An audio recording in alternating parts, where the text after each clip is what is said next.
ఆప్కి అదాలత్లో హర్దీప్ సింగ్ పూరి మీద ఆరోపించబడ్డ ఆరోపణ ఏంటంటే ఈయన రాజకీయాల్లోకి ఈయన వెనుక ద్వారం ద్వారా లోపలికి వచ్చారు అని. హర్దీప్ సింగ్ సార్, మీరు ఇప్పుడు ఏ చోట్లో ఉన్నారో అక్కడికి వచ్చి చేరడానికి మీరు ఎంతో కష్టపడి ఇలా వచ్చారని, అంటే పార్టీ పోస్టర్లు అతికించారు, స్టేజ్ బాధ్యతలు చేపట్టారు, మైక్ ఎలా ఉందో చూడ్డం, వచ్చిన రాజకీయ నాయకులకు దండలు వేయడం, మీరు అలాగే ఆ విధంగానే వచ్చి తిన్నగా మంత్రి కుర్చీలో కూర్చున్నారు. అదంతా టైంకి సంబంధించినదండి. ఈ పోస్టర్లు అంటించే పని అది నేను యూనివర్సిటీలో ఉన్నప్పుడే అన్నీ చేశానండి. అంతేకాకుండా మీరు అదేమిటంటే మీరు చెప్పినట్టుగా మంత్రుల ఇళ్ళకి వెళ్ళడం, రాజకీయాల్లో ఉండే వాళ్ళందరూ మంత్రుల ఇళ్ళకి వెళ్ళి కలవడం, ఫంక్షన్లు ఏమైనా వస్తే వాళ్ళ ఇళ్ళకి వెళ్ళి విష్ చేయడం అన్నది నేను కూడా చేశానండి. కానీ కష్టపడాల్సిన విషయానికంటూ వస్తే నేను మిగిలిన వాళ్ళ రేంజ్కి ఆ స్థానానికి రావడం అన్నది. దానికి కారణం ఏంటంటే బీజేపీలో ఉన్న పెద్ద పెద్ద నాయకులు ఫారెన్ వెళ్ళినప్పుడు మీ ఇంట్లోనే వాళ్ళంతా విశ్రాంతి తీసుకునేవారు. వాళ్ళని చూసుకోవడం రాజకీయ దాతృత్వం అని మీరు చెప్తున్నారు. అలాంటిదేమీ లేదండి. ఇలా చూడండి, ఆ సమయంలో అద్వానీ సార్ బీజేపీలో సుప్రీం లీడర్గా ఉన్నారు. ఆ సమయంలో మీ ఇంటికొచ్చి కలిశారు. డిప్లొమసీ, రాజకీయం ఒకే సమయంలో మీరు జరిపారు. ఢిల్లీలో అప్పుడు బీజేపీ గవర్నమెంట్ లేదండి. నేను అప్పుడు మంత్రుల్ని ఇంటికి తీసుకురావడం లాంటిది ఏమీ చేయలేదండి. అద్వానీజీని ఎందుకు పిలుచుకొచ్చానంటే కమలాజీ గారు కొన్ని చెకప్లు చేయవలసి ఉంది, అందుకని మేము పిలుచుకొచ్చాం. వాళ్ళు వచ్చారు. వారు డెలిగేషన్తోనే వచ్చారు. కానీ గవర్నమెంట్ సైడ్ నుంచి వాళ్ళకి పెద్ద హోటల్లో అకామిడేషన్ కూడా వచ్చే ఉంటుంది. అలాంటి వాళ్ళు ఇంకా చాలా మంది ఉన్నారు. కానీ వాళ్ళందరి పేర్లు నేను ఇక్కడ మెన్షన్ చేయలేనండి. మిస్టర్ జస్వంత్ సింగ్ వారితో పాటు ఒక కాంగ్రెస్ లీడర్ కూడా మాతోనే ఉన్నారండి. మధ్యప్రదేశ్ దిగ్విజయ్ కూడా మాతోనే ఉన్నారు. ఇది రాజకీయం కాదండి. అంబాసిడర్కి ఎందుకు పెద్ద ఇల్లు ఇస్తారంటే అఫీషియల్ ఎంటర్టైన్మెంట్ అండ్ అఫీషియల్ ప్రజలు వాళ్ళకి నివాసం ఏర్పాటు చేయడం కోసమే. నాకు లక్ష్మికి ఇంత పెద్ద ఇల్లు ఇచ్చారంటే గవర్నమెంట్ అఫీషియల్ పర్పస్ కోసము, ఎంటర్టైన్మెంట్ కోసము ఇచ్చారండి. అటల్ సార్ని మీరు టోక్యోలో మీ ఇంటికి భోజనానికి తీసుకువెళ్లారు. అదేమిటంటే నా యొక్క అగైన్ నేను యూనివర్సిటీలో చదువుతున్నప్పుడు అప్పుడు నా యొక్క కలీగ్ ఒక ఆయన ఉండేవారండి. పిఎంఓలో జాయింట్ సెక్రటరీగా పనిచేసేవారు, అశోక్ శేఖర్. నేను ఆయన కలిసి చదువుకున్నాం. వాజ్పేయిజీ, అద్వానీజీ వాళ్ళిద్దరికీ సినిమా చూడడం అంటే చాలా ఇష్టమండి. కొన్ని సమయంలో అశోక్ శేఖ్య ఫోన్ చేస్తారు. ఏం చెప్తారంటే ఢిల్లీకి వెళ్ళి ఎవరు టికెట్లు కొంటారు, 3 వీలర్ ఎవరు తీసుకొస్తారో అనేది డిస్కషన్. ఆ రోజు నుంచి మా ఫ్రెండ్షిప్. టోక్యోకి వాజ్పేయి గారు వచ్చేటప్పుడు ఆయన ఫారిన్ మినిస్టర్గా ఉండేవారు. ఆయన ఫుల్ సెక్యూరిటీతోనే వచ్చారు. ఆయన ఏం చెప్పారంటే అశోక్ ముంబై ఆయన పిఏగా ఉండేవారు. అప్పుడైనా అశోక్, లక్ష్మి అందరూ కలిసి బయటికి వెళ్దామని చెప్పారు. అప్పుడు నాకు గ్రే కలర్ హోండా సిటీ బండి ఉండేది. దాంట్లో ఎక్కించుకుని టోక్యో సిటీ మొత్తం తిప్పి చూపించారు. ఆయనకి మీరు ఎన్నో విషయాలు చెప్పారు, ఊరు మొత్తం చూపించి ఇంటికి తీసుకువెళ్లారు. దానికి ప్రతిఫలం ఇప్పుడు రాజకీయాల్లో మీకు దక్కిందా?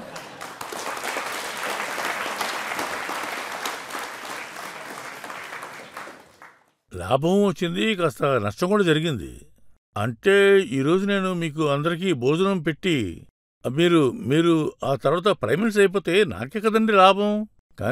కానీ మీకన్నా వేరే ఎవరైనా ప్రైమ్ మినిస్టర్ అయిపోతే దానివల్ల ఏమాత్రం నష్టం వాడలేదండి. ఎందుకంటే అది మన కల్చర్ సివిలైజేషన్ వాల్యూ అని చెప్తారండి. ఓకే, మోడీ గారు ప్రధానమంత్రి అవ్వడానికి ముందు ఆయన మీకు అసలు ఎలా తెలుసు చెప్పండి. ఎలా తెలిసింది అంటే ఈరోజు ప్రజల ముందు ఆప్కి అదాలత్ ప్రోగ్రాంలో నేను చెప్పదలుచుకున్నాను. నాకు బాగా జ్ఞాపకం ఉంది. నాకు లండన్ పోస్టింగ్ దొరికింది. లండన్ వెళ్ళడానికి ముందు నా యొక్క ఫ్రెండ్ ఒక ఆయన, క్లోజ్ ఫ్రెండ్ అరుణ్జీ ఉండేవారు. వారు నన్ను లంచ్కి ఇంటికి పిలిచారు 1999లో.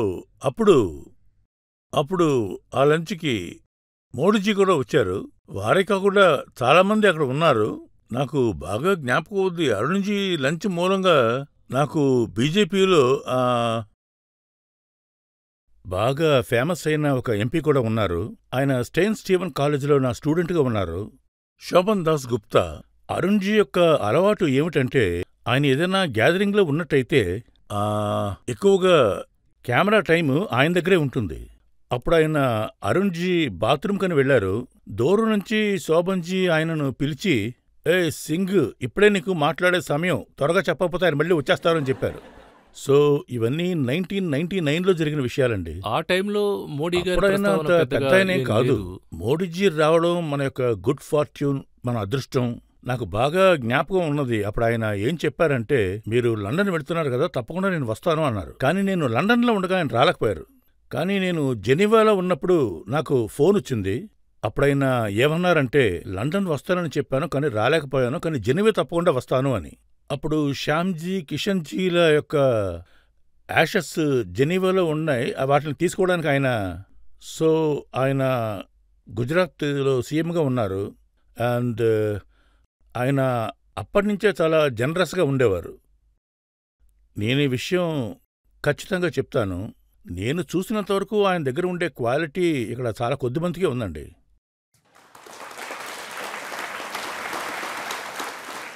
బీజేపీ ప్రభుత్వంలో మోడీ నాయకత్వంలో మీరసలు ఎలా మినిస్టర్ అయ్యారు చెప్పండి.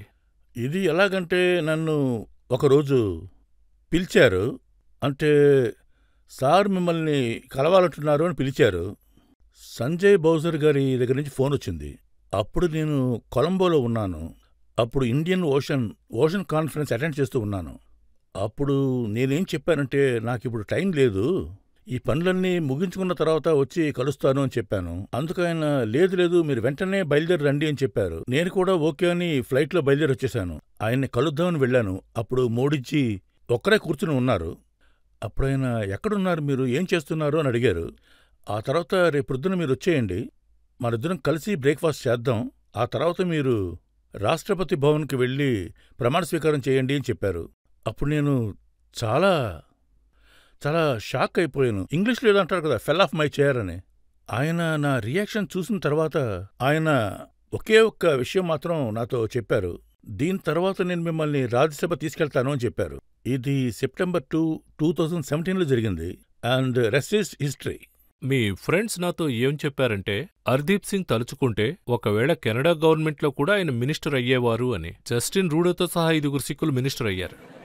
జస్టిన్ ట్రూడో ఇండియాకి వచ్చినప్పుడు గౌరవనీయులైన మన ప్రధానమంత్రి గారు నన్ను ఆయనతో పంపించారు. అమృత్సర్ వెళ్ళడం కోసం ఆయనతో పాటు నన్ను పంపించారు. అక్కడికి నేను వెళ్ళినప్పుడు ఆ టైంలో నాతో పాటు నా ఫ్రెండ్ ఒక ఆయన ఉన్నారు, సిద్ధూజీ.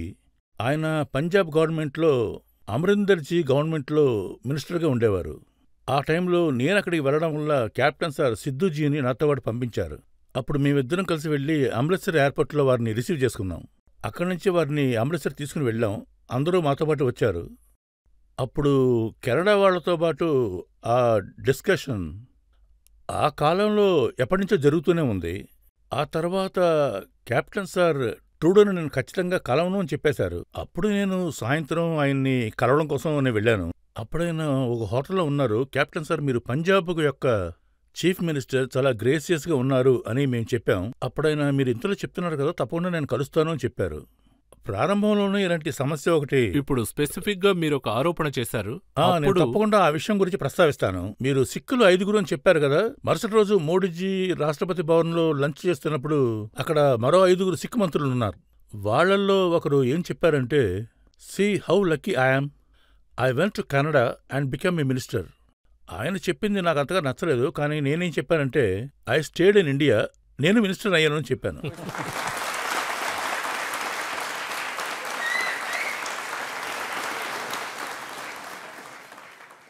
సో ఆ సమయంలో నాకు బాగా జ్ఞాపకం ఉంది. అక్కడ ఉండే మినిస్టర్స్ అందరూ, అంటే అప్పుడు డిఫెన్స్ మినిస్టర్గా సజ్జన్ ఉండేవారు, ఇంకా చాలామంది ఉన్నారు అక్కడ. ఆయన మా మీద ఏమీ నింద వేశారంటే, యాక్చువల్గా చెప్పాలంటే నాకు అంత ఎక్కువ ఇన్ఫర్మేషన్ తెలీదు. అందువల్ల చాలా సంవత్సరాల క్రితం ఒక ఎయిర్ ఇండియా యొక్క ఒక యాక్సిడెంట్ అయ్యింది. ఒక ఫ్లైట్ క్రాష్ యాక్సిడెంట్ కూడా జరిగింది. 180 మంది అనుకుంటాను, నాకు అంతగా జ్ఞాపకం లేదు. చాలామంది చనిపోయారు. యాక్చువల్గా అది ఎప్పుడో జరిగిపోయింది. మీరు వేసే ఆ అపనింద ఎవరి మీద మోపుతున్నారు? వాళ్ళు ఒకరి పేరు చెప్పారు. అతని పేరు హర్దీప్ సింగ్ నిజర్. ఆయన ఆల్రెడీ ఆయన సిస్టంలోనే ఆయనకి వీసా ఇవ్వకుండా చాలాసార్లు రిజెక్ట్ చేశారు. సో అక్కడ ఆ విధంగా జరుగుతున్నప్పుడు నేను ఇండియన్ ఆపరేటివ్స్ మీద తప్పుడు ప్రచారం జరిగింది. అవును, ఇండియన్ ఇంటెలిజెన్స్ మీద కూడా జరిగింది. మీరేంటంటే ఆ చోటుకు వెళ్లి ఖాలిస్తాన్ యాక్టివిస్ట్ ని చంపాలి అని అన్నారు. అవును, అవును, వాళ్ళ వాళ్ళని విషయం ముగించడం తేల్చాలనే నేను మొదటి నుంచి అదే చెప్తున్నాను. ఆ ఫ్లైట్ క్రాష్ అయిన దగ్గర నుంచి ఇండియన్ ఆపరేటర్సే వెళ్ళి పనిచేశారు. ఎయిర్ ఇండియా ఫ్లైట్ క్రాష్ గురించి మాట్లాడుతున్నాను. అదీ కాకుండా అక్కడ చాలా విషయాలు జరిగాయి. యూకేలో, కెనడాలో చాలా సొసైటీలు ఉండేవి. యూకేలో నాకు పోస్టింగ్ ఉన్నప్పుడు అక్కడ ఫారిన్ మినిస్ట్రీస్ ఉండేవి, ఫారిన్ అండ్ కామన్వెల్త్ ఆఫీస్. నేను అక్కడికి వెళ్ళి వాళ్ళతో ఏం చెప్పానంటే, నాకు చాలా రెస్పాన్సిబిలిటీస్ ఉన్నాయి. మనకిక్కడ ఫ్రీడమ్ ఉంది, ఫ్రీడమ్ ఆఫ్ స్పీచ్ ఉంది. మేము ఇక్కడ ఇలాంటి ఫ్రీడమ్లని యూజ్ చేసుకుంటాం. కానీ మీకున్న ఫ్రీడమ్ని ఎవరు యూజ్ చేసుకుంటున్నారు? సో ఆల్రెడీ అక్కడ ఒక హిస్టరీ ఉంది. వైలెన్స్ కావచ్చు, ఎక్స్ట్రీమిజం కావచ్చు, డ్రగ్స్ ఉండేవి. అంతేకాకుండా ఇదంతా ఎవరు చేయించారు అని అప్పుడుండే ఇండియన్ గవర్నమెంట్, అప్పుడు ఒక కొలీగ్ ఒక ఆయన నాతో పాటు పనిచేసేవారు, అరిందమ్ బాగ్జీ. ఆయన ఒక అఫీషియల్ స్పోర్ట్స్ మెన్. ఆయన ఒక ప్రెస్ బ్రీఫ్ చేశారు. ఆయన ఏం చెప్పారంటే, మీ దగ్గర అన్ని క్రెడిబుల్ ఉన్నాయి కదా, అలిగేషన్ ఎప్పుడూ క్రెడిబుల్గా ఉండదు. అలిగేషన్ అంటే అలిగేషనే. మీ దగ్గర ఎవిడెన్స్ క్రెడిబుల్ గా ఉంటే అది మాకు ఇవ్వండి. అమెరికా ఏం చెప్పిందంటే, ఈ న్యూస్ ఫైనాన్షియల్ టైమ్స్ లో వచ్చింది, అది తత్వంత్ సింగ్ పన్నుని చంపాలి అని అన్నారు. అమెరికన్స్ పట్టుకున్నారు, అతన్ని కాపాడాలి అన్నారు. అంటే చూడండి సార్, నేను మీకు 2 విషయాలు చెప్తాను. మీరు చాలా world wide famous media personality.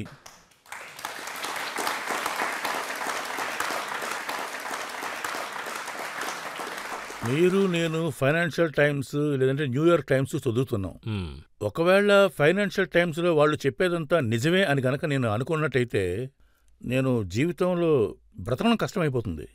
వాళ్ళు ఆయిల్ ప్రైజ్ రిపోర్ట్ రాస్తున్నారు, ఒక్కొక్క రోజు ఒక్కొక్క విధంగా రాస్తున్నారు. ఈ గుర్మంత్ సింగ్ పన్ను అనుకుంటాను, ఎవరతను?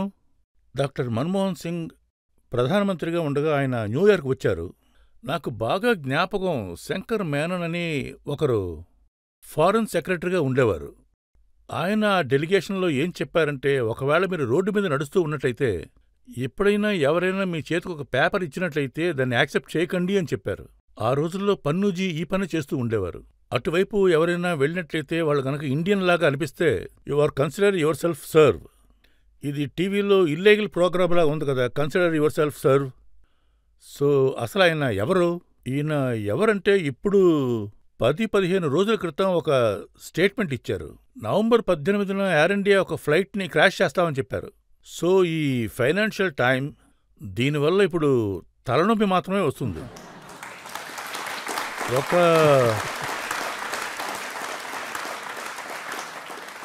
ఈ వ్యక్తికి ఒక ఆర్గనైజేషన్ ఉంది. ఆ ఆర్గనైజేషన్ పేరు 6 for Justice అనే ఒక SFJ లాగా. దానికి కావలసిన ఫండింగ్స్ అన్ని పాకిస్తాన్ ISI నుంచి ఇక్కడికి వస్తున్నాయి. ఎవరైనా ఒక ఇండియన్ పర్సనల్ పని మీద కనుక అక్కడికి వెళ్తే వారి చేతికి పేపర్ ఇచ్చేస్తున్నారు, ఇలాంటి స్టేట్మెంట్స్ ఇస్తున్నారు. ఎందుకంటే నేను అలా మాట్లాడకూడదు. ఫారెన్ సర్వీస్లో నేను దగ్గర 39 సంవత్సరాలు సర్వీస్ చేశాను. మంచి రిలేషన్షిప్ ఉండేది. ఈ విధంగా అసలు ఎప్పుడూ ఉండిందే లేదు. మా పనులన్నీ రివర్స్గానే ఉండేవి. ఈ వ్యక్తి ఏమిటేమిటో స్టేట్మెంట్ అంతా ఇస్తున్నాడు, కానీ ఎవడూ ఏమీ పట్టించుకోడు అతన్ని. ఇప్పుడు వాడు ఏమైనా స్టేట్మెంట్ ఇచ్చాడంటే, ఎయిర్ ఇండియా ఫ్లైట్ని కూడా క్రాష్ చేస్తాను అని చెప్పాడు. పంజాబ్ గవర్నమెంట్ NIAలో కేసు వేశారు. సో అటువంటి వాళ్ళని మన వాళ్ళు అసలు ఏమీ చేయలేరా? ఇలా చూడండి సార్, నా మనసులో ఉన్న విషయాన్ని ఇక్కడ చెప్పకూడదు అని ఊరుకున్నాను. నేను నాకు తెలిసినంత వరకు నా ఎక్స్పీరియన్స్తో చెప్తున్నాను. మన సిస్టమ్ అలా కాదు. మనమంతా ఇలాంటి విషయాల్లో ఎందుకు దీన్ని టాలరేట్ చేయాలి? ఈ పన్ను చాలా సంవత్సరాలుగా అక్కడే ఉంటున్నాడు, పెద్ద పెద్ద స్టేట్మెంట్లు ఇస్తున్నాడు. 18th నవంబర్ ఆ రోజే అనుకుంటాను, ఎయిర్ ఇండియా వాళ్ళ ఫ్లైట్ క్రాష్ చేస్తాను అంటున్నాడు. అరే, this kind of person is the menace to the society. అంతేకాకుండా వాళ్ళు ఏమన్నారంటే, ఎక్స్టర్నల్ అఫైర్స్ మినిస్ట్రీ ఏమంటున్నారంటే, తప్పకుండా ఎంక్వైరీ చేస్తున్నాం అంటున్నారు. మీరే చూడండి సార్, ఇలాంటి స్టేట్మెంట్లు ఇవ్వడం వల్ల ఎవరికి బలం చేకూరుతుంది? చూడండి, స్టేట్మెంట్ని డినై చేయనంటున్నాడు. క్రాష్ చేస్తాను అని చెప్పిన కూడా డినై చేయలేదు. ఇలాంటి వీడియోలు ఆయన ఎన్నో రిలీజ్ చేశారు, ఇలాంటివి చేస్తూనే ఉన్నారు. అయితే పాకిస్తాన్ నుంచి న్యూస్ వచ్చింది, హఫీజ్ సయీద్ అనే నెఫ్యూని చంపారు, మసూద్ అజర్ యొక్క ఫ్రెండ్ని చంపారు. ఇప్పుడు మీరు చెప్పొచ్చేదేంటి? We should say yes to all this? లేదు, నేనేమడుగుతున్నానంటే, ఇదంతా కూడా మనవాళ్లే చేశారా అని. ఇలా చూడండి సార్, ఇప్పుడు నేనేమీ ఫారిన్ అండ్ సెక్యూరిటీ పాలసీలో విజన్ మేకింగ్లో నాకు ఎలాంటి సంబంధం లేదు. మేమంతా ఇలా చేయము. కొందరు ఇలాగే ఉండాలి అంటున్నారు, కానీ అలా చేయము. కానీ మనమంతా కానీ ఇదంతా అలాగా విని పబ్లిక్ ఎంతో సంతోషపడ్డారు. మీరిలా మాట్లాడొచ్చు, కానీ నేను మాట్లాడాను కదా. లేదు, ఇదేమిటంటే వీళ్ళు ఏమి చేయలేదో చెప్పండి. వీళ్ళ ఆపోజిషన్లో జరిగిన గొడవలు చూడండి, ఒకసారి బలోజ్లో చూడండి. మన పబ్లిక్ ఇలాంటి విషయాల్లో సంతోషపడుతున్నారంటే అలా అక్కడ జరుగుతుంది అని మాత్రం కాదండి. వాళ్ళు మన కోసం ఏం చేయలేదో చెప్పండి. లష్కర్-ఇ-తోయిబా వాళ్ళంతా ఏం చేశారో చెప్పండి. అదీకాక ఇప్పుడు మన మోడీ ప్రభుత్వం వచ్చిన తర్వాతే, దాంతోపాటు మోడీజీ యొక్క డెసిషన్ మేకింగ్ వల్లే, దాంతో పోల్చుకుంటే మన స్మార్ట్ సిటీలో శ్రీనగర్ గురించి రోజుకొక న్యూస్ వస్తుంది. ఇప్పుడు ఎయిర్ ట్రాఫిక్ అంతా చాలా క్లియర్గా ఉంది. ఇదంతా ఈ మధ్య చేశారు. మన సైడ్ నుంచి చేసిన ప్రయత్నాల్లో ఏ ప్రయత్నం కూడా సరిలేదని చెప్పలేరు. కానీ ఈ 10 సంవత్సరాల్లో ఇండియా పాకిస్తాన్ రిలేషన్షిప్లో ఇంతగా డిఫరెన్స్ వచ్చిందని మీరు అనుకుంటున్నారా? సీ చేంజ్ అంటే ఫారిన్ అండ్ సెక్యూరిటీ పాలసీలో చెప్పాలంటే మోడీజీతో 9 సంవత్సరాలు, ఇప్పుడు 10వ సంవత్సరం జరుగుతోంది. మన దేశంలోనే కాదు, ప్రపంచం మొత్తంలో మన పేరు మారిపోయింది. 3 విషయాలు ఆయన క్యారెక్టరిస్టిక్స్లో ఉన్నాయి. ఒకటి, ఆయన చేసిన సత్య ప్రమాణం, ఆయన చేసే యాక్టివిటీస్, ఆయన ఏం చెప్పారో అది అక్షరాలా చేసి ముగిస్తున్నారు. అదీ కాకుండా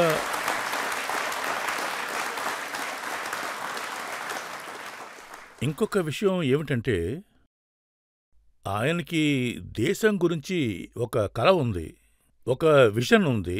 నేను దేన్ని పెద్దదిగా చేసి చూపించట్లేదు. 2047 లోపులో మన దేశం ఎదిగిన దేశం అని చెప్తారు. మనం వెళ్తున్న దారిలో వెళితే ఆయన ఏం చెప్పారంటే, ఆయన చెప్పింది ఏమిటంటే, నేను క్యాబినెట్ గురించి మాట్లాడటం లేదు, ప్రపంచం మొత్తం మీద మనం 1700లో గనక మనం చూసినట్టయితే మన ఇండియన్ ఎకానమీ ప్రపంచ ఎకానమీలో 25 నుంచి 27% వరకు కాంట్రిబ్యూషన్ ఉండేది. 190 సంవత్సరాల తర్వాత అది అలా పడిపోయి 1%కి వచ్చేసింది. ఇప్పుడు మోడీజీ ప్రభుత్వం వచ్చిన తర్వాత ఆరంభంలో ఇండియన్ ఎకానమీ 10వ స్థానంలో ఉండేది. ఇప్పుడు 5వ స్థానానికి ఆల్రెడీ వచ్చేసింది. ఇప్పుడు రీసెంట్గా రిపోర్ట్స్ అన్ని చూశాను. మనం ఆల్రెడీ 4 ట్రిలియన్ ఎకానమీలో ఉన్నాం. మనకి ముందు ఎవరున్నారంటే జర్మనీ అండ్ జపాన్ 4.1, 4.3 ట్రిలియన్లో ఉన్నారు. మన రేట్ ఆఫ్ గ్రోత్ 6.5%లో ఉంది. అక్కడ రేట్ ఆఫ్ గ్రోత్ 0.9% ఉంది. 1 సంవత్సరంలో లేదా 1.5 సంవత్సరంలో మన ప్రపంచం యొక్క ఎంతో పెద్ద అధికమైన ఎకానమీలో ఇండియా కూడా ఉంటుంది.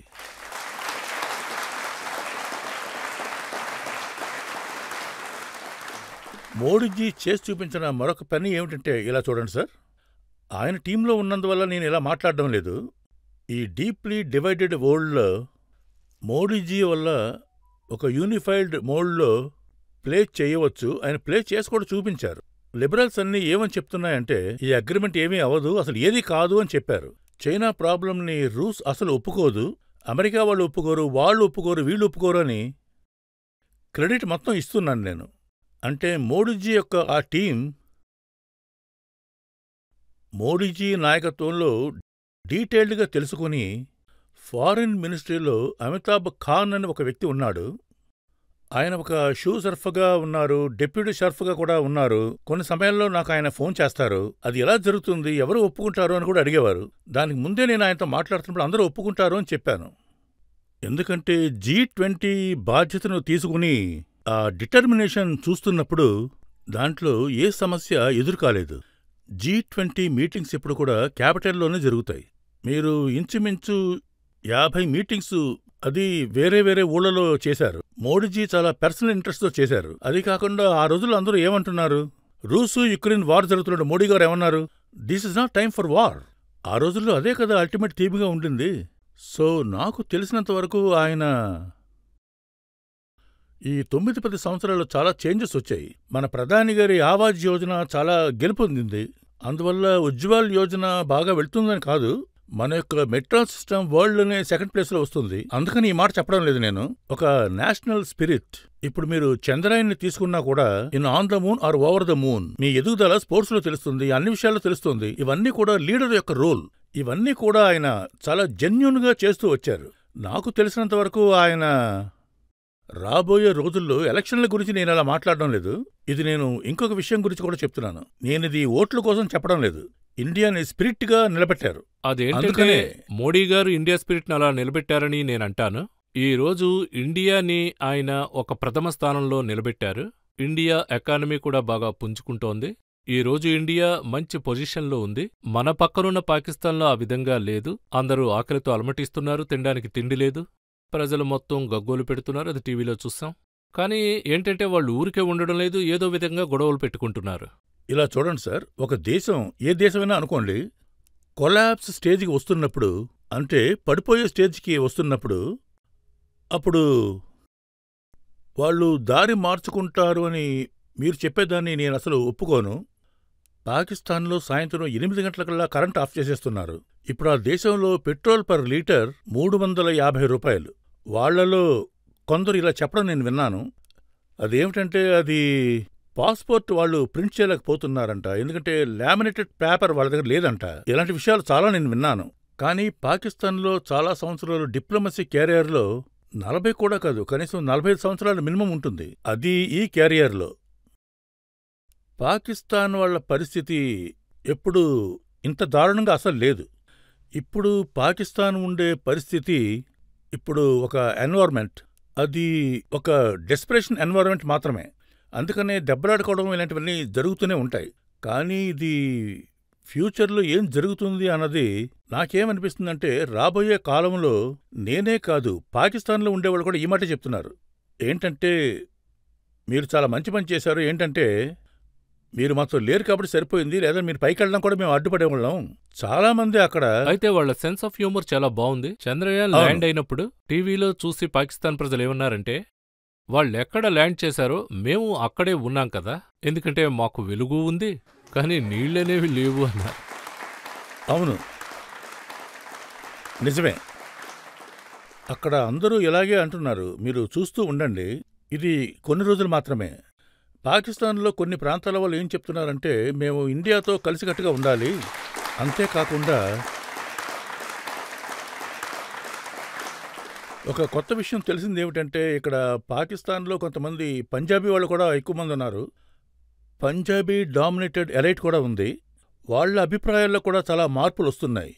సో చూశారంటే, ఒక పక్క సక్సెస్ చూసి జెలసీ వస్తుంది, మరోవైపు చూశారంటే దాన్ని కూడా రిలీజ్ చేస్తారు. ఇప్పుడు 10-15 సంవత్సరాల క్రితం ఏమైతే జరుగుతూ ఉందో, ఒక విషయంలో ఇండియా గురించి ఏ డిస్కషన్ చేయాలన్నా కూడా ఇండియా అండ్ పాకిస్తాన్ అనే ఒక ఈక్వేషన్ కూడా వేస్తారు. ఇండియా అండ్ పాకిస్తాన్ అనేవారు, ఇప్పుడు ఆ కన్సిడరేషనే లేదు. ఇప్పుడు మనం ఒక డిఫరెంట్ లీగ్లోకి వచ్చేసాం. ఇక్కడున్న ప్రేక్షకులు చూస్తున్నారు, ఇంకా బయటున్న ప్రజలందరూ చూస్తున్నారు. మీ అనుభవాలన్నీ వాళ్ళు తెలుసుకుంటారనుకుంటున్నాను. వాళ్ళు ఆక్రమించుకున్న మన కాశ్మీర్ మనకెలా దక్కుతుంది అని అడుగుతున్నారు. అతి త్వరలో.